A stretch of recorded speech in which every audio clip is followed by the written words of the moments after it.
Okay, everyone, guess we'll give this a go. We're gonna start the lecture for our first meeting back after spring break. We are on chapter 15. So in your note packet, I noticed they have chapter 11 next. So you'll wanna flip through. We're gonna be covering chapter 15, and then we'll have the test, and then we'll come back and do chapters 11 through 14 in the next unit. So flip ahead to chapter 15. It's the antimicrobial drug chapter. And I'm going to split this chapter up into 3 different videos, so you don't have one huge hour-long video. Also, I have condensed the slides down, so as we go through, you'll see a big purple X on a few of the slides. I've taken some of them out just to make this as simple as possible, because I know you guys didn't sign up to do online and I didn't sign up to do online, and so I'm going to try to make it as simple as possible. Also, I showed you guys on the update video where I'm going to post these in D2L. There will also be kind of a summary sheet in D2L near the video in that content section that's going to tell you exactly what you need to watch and what you need to do for each chapter and for each quote-unquote class meeting. Okay, so we'll go ahead and get started with our content. Let me share this with you. Okay. So this is part 1 of 3 for, let me get back to the beginning, for chapter 15. Sorry about that.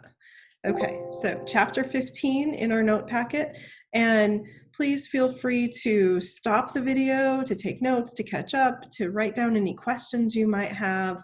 I think that'll be a good opportunity for us.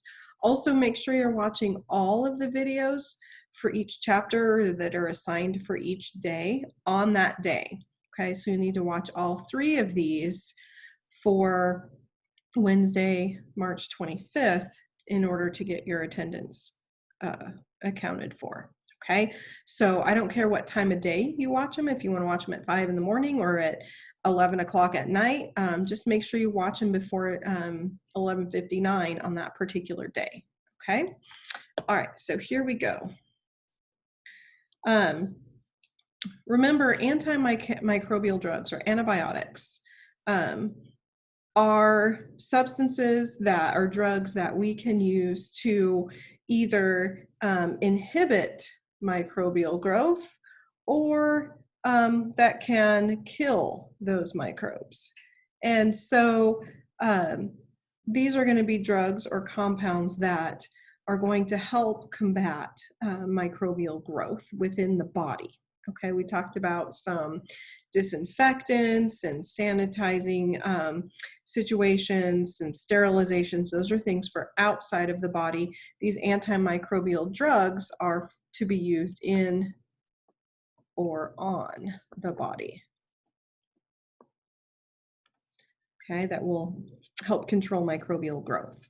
Okay, so these types of drugs are basically categorized or grouped based on what their particular target is. So antibacterial drugs are going to obviously treat bacteria.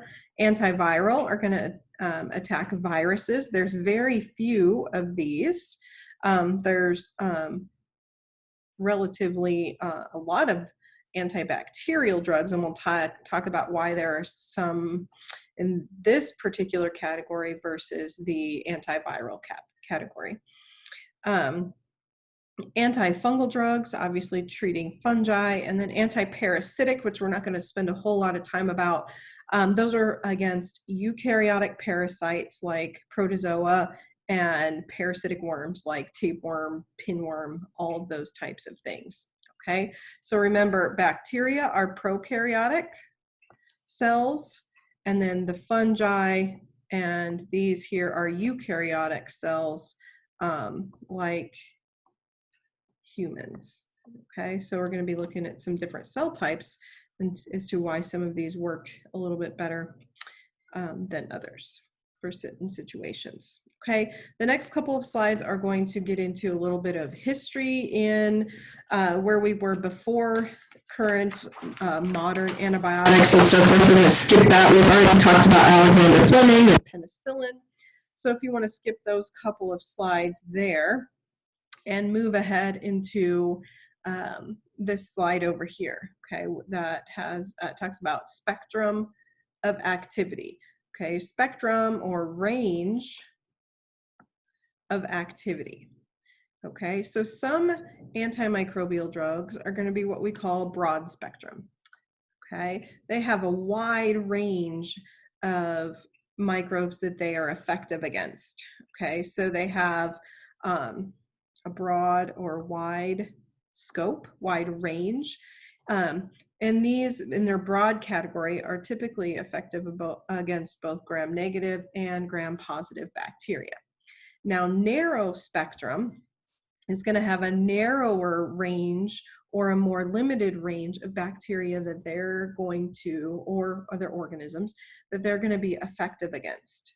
And this is going to be narrow range or narrow spectrum antibiotics are going to be more preferred in a lot of different situations because they cause less disruption to our normal microbiota. Okay, I apologize, my pen's getting a little crazy here and it's really hard to write on the screen. But hopefully you'll be able to stop the video and rewind and all that if you need to catch up with that. So you might be thinking, oh, okay, we got a wide range of microbes that a particular broad spectrum antibiotic can treat. Let's just use that, and make sure we get it. But that's not always the best case because we've talked several times about our normal microbiota, how they help us and how they protect us and they outcompete some of the pathogens. And so if it's possible to use a narrow spectrum and just really target that particular type of organism that's causing the infection, that might be better than just using a broad spectrum and wiping out some of the normal microbiota and causing a secondary infection like a yeast infection or C. diff, diarrhea, and those kinds of things.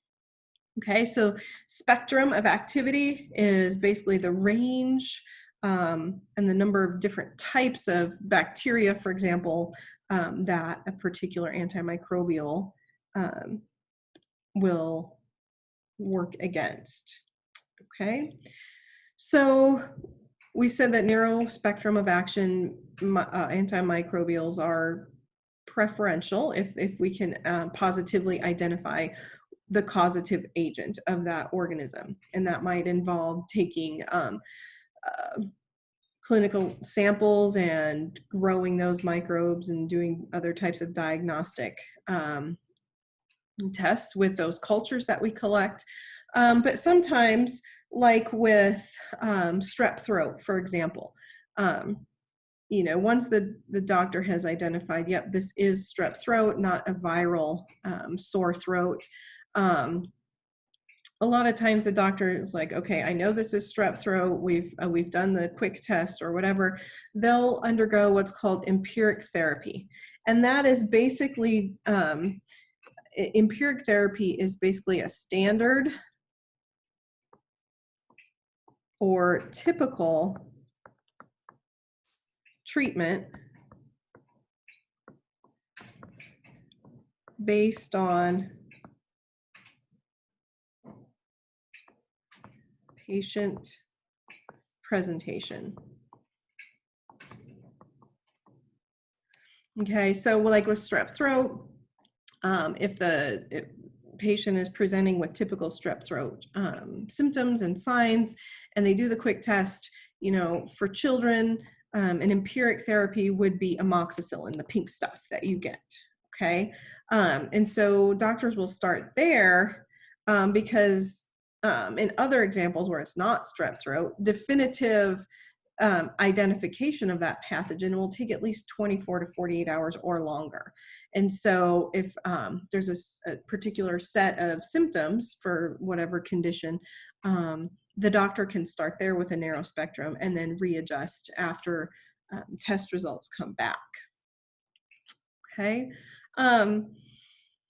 We're going to talk about a little bit later, mechanism of action. Okay. Or it's also sometimes called the mode of action. And that is, we're going to get into some specific ones, but there's a couple of categories or broad ways that we can differentiate out how antimicrobials work. Okay, so mode of action is basically how they work.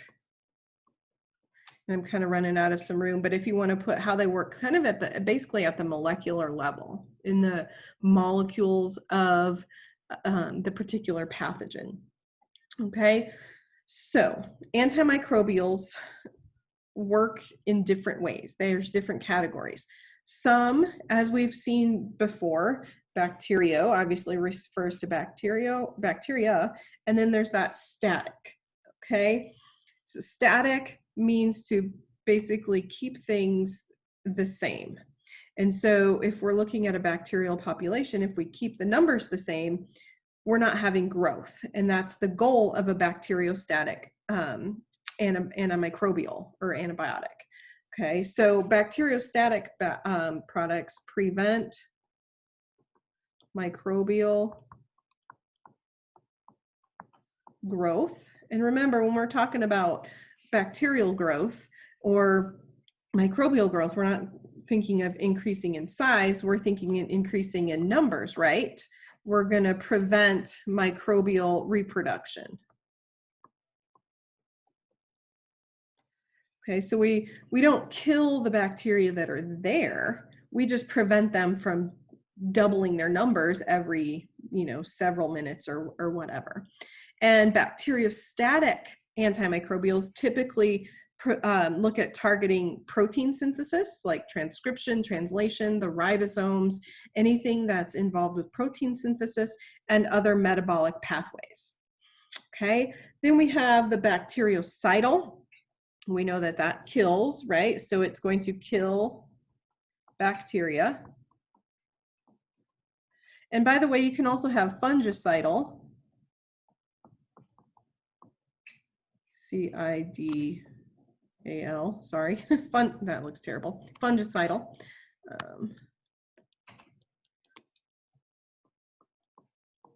You can have fungistatic, you can have virucidal, which would inactivate viruses.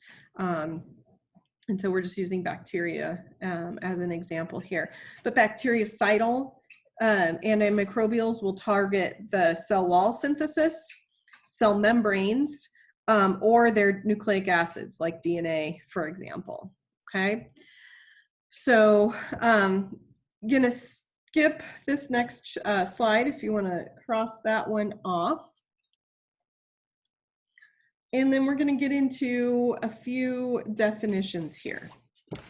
Okay, so drugs can be, antimicrobials can be divided into their spectrum of action, their mode of action, how they work, bactericidal versus static, and then also how they're produced. Okay, antibiotics are, if you want to take the most textbook definition, antibiotics are naturally occurring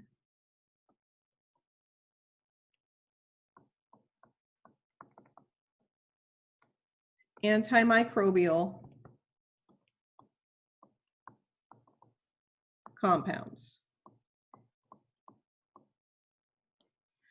Okay, so an antibiotic is a naturally occurring antimicrobial compound. So if we take penicillin, for example, okay, we didn't go over again how Alexander Fleming discovered penicillin, but penicillin is a naturally occurring compound or chemical that's produced by fungi. Okay, so that would be an example.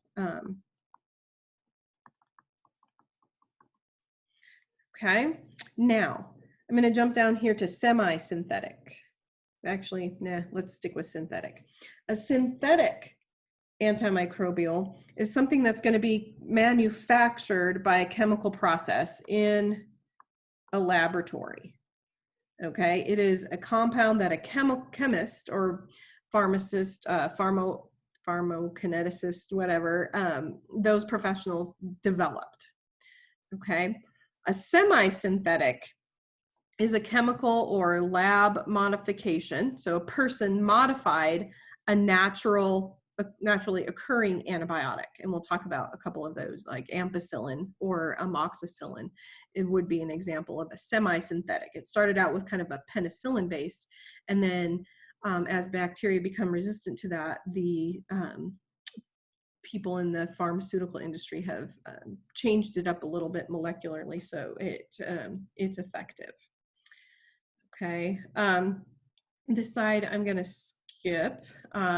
Basically, just really quickly, here's the naturally occurring antibiotic penicillin, and then here's ampicillin and amoxicillin, a couple of different slight modifications on that. I'm not going to spend a lot of time on that, but the first round, there's first and second round or first and second generation drugs.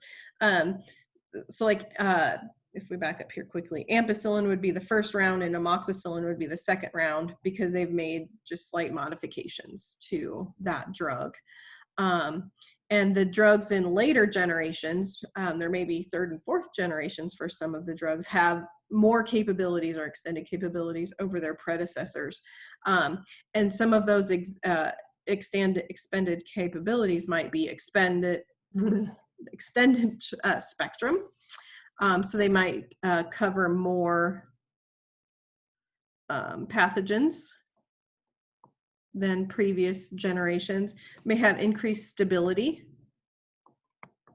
in either shelf life, or maybe if it's an oral, could have better stability in the stomach, so it can get absorbed in the small intestine or things like that, or a better ability to circumvent. Remember that word, to get around or to prevent resistance mechanisms found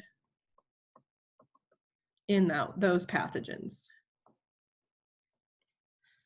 Okay, so a little bit about drug production there. Drug safety. I'm not going to get too deep into this, but just remember that anytime you have a medical intervention, there's going to be risks and benefits associated with that. So every medical intervention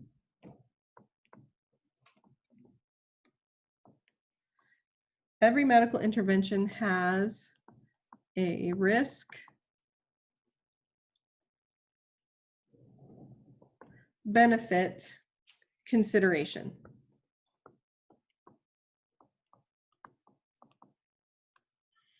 Okay, so if you're going into a surgery, you have to have thought out, the risks of the surgery versus the benefits of the surgery.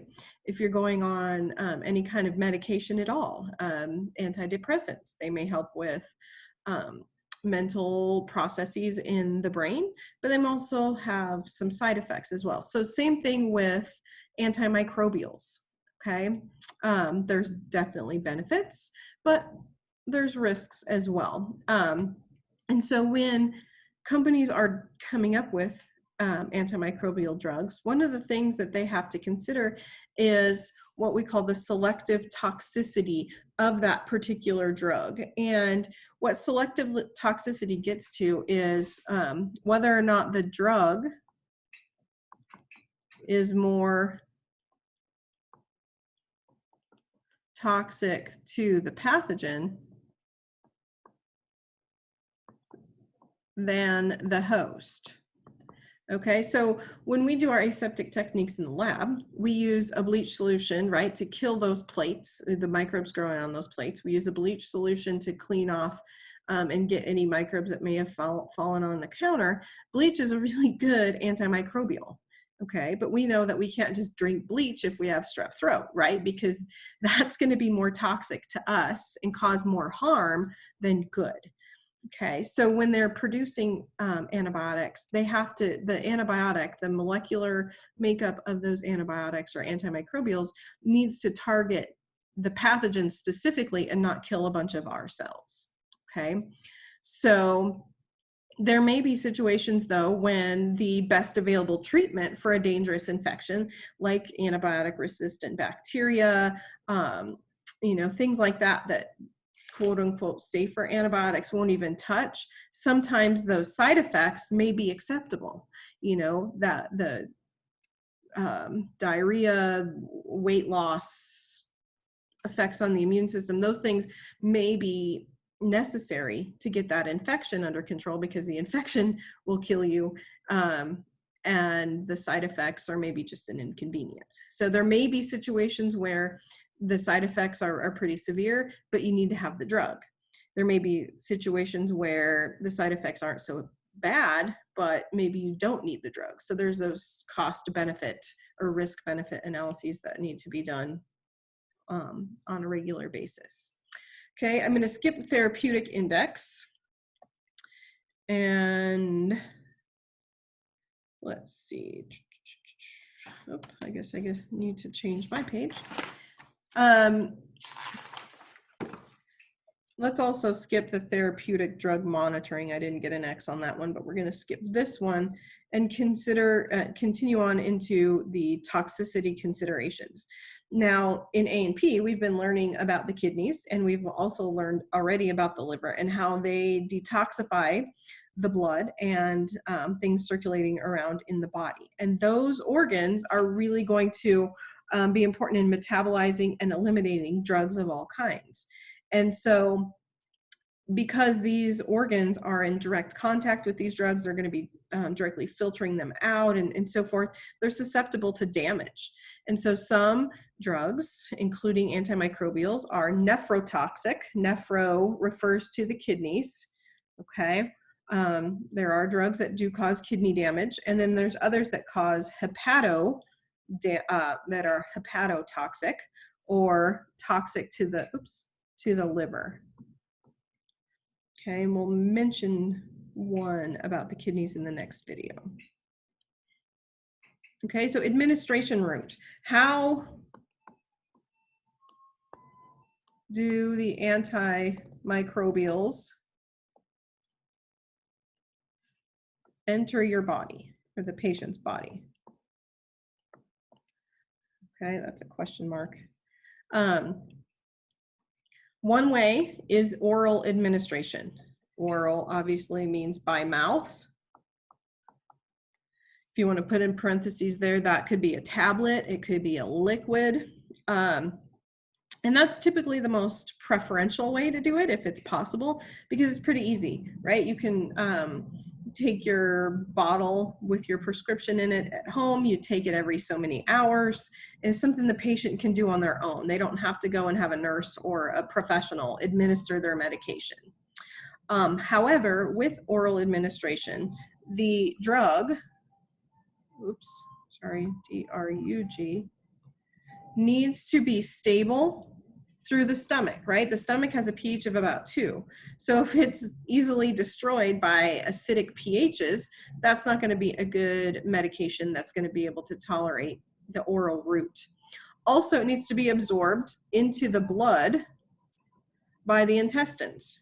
Okay, so it's got to get into the bloodstream so then it can circulate around the body and get to the tissues that need it the most. The next way is the parenteral route. Remember the parenteral route of microbe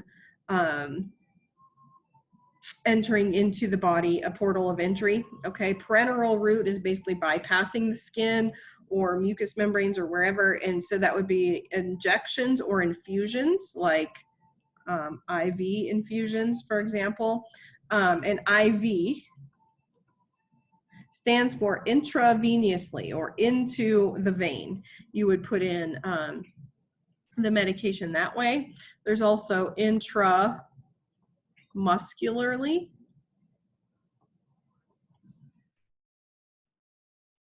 Administered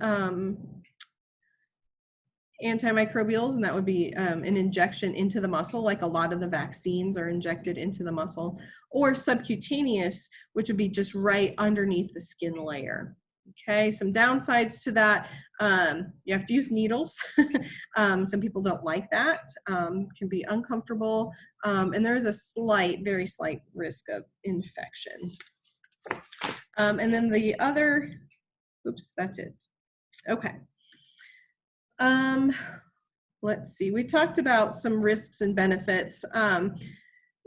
Drugs can interact with each other. You know, that's why it's important if you go to the doctor or you're taking a patient history to identify what drugs a patient or what drugs you are taking to make sure anything new prescribed is not going to interact negatively. Okay. Nearly all drug has some sort of what we call a contraindication. And if something is contraindicated, that's basically a situation when a drug shouldn't be used.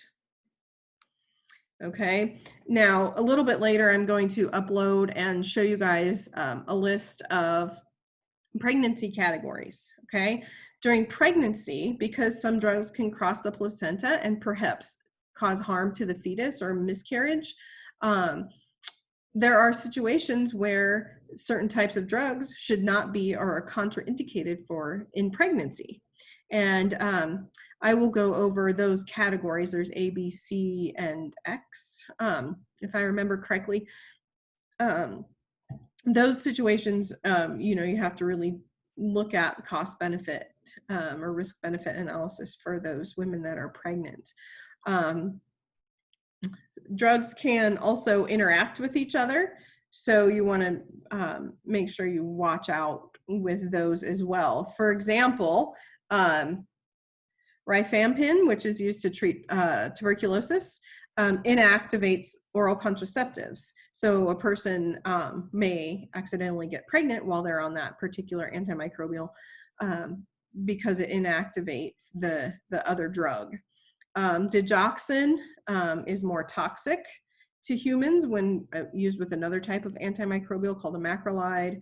And then we talked about pregnancy. Tetracyclines are not recommended during pregnancy or for nursing mothers. So there's also consideration for women that are breastfeeding because some of these medications can pass through the breast milk and be harmful to the baby.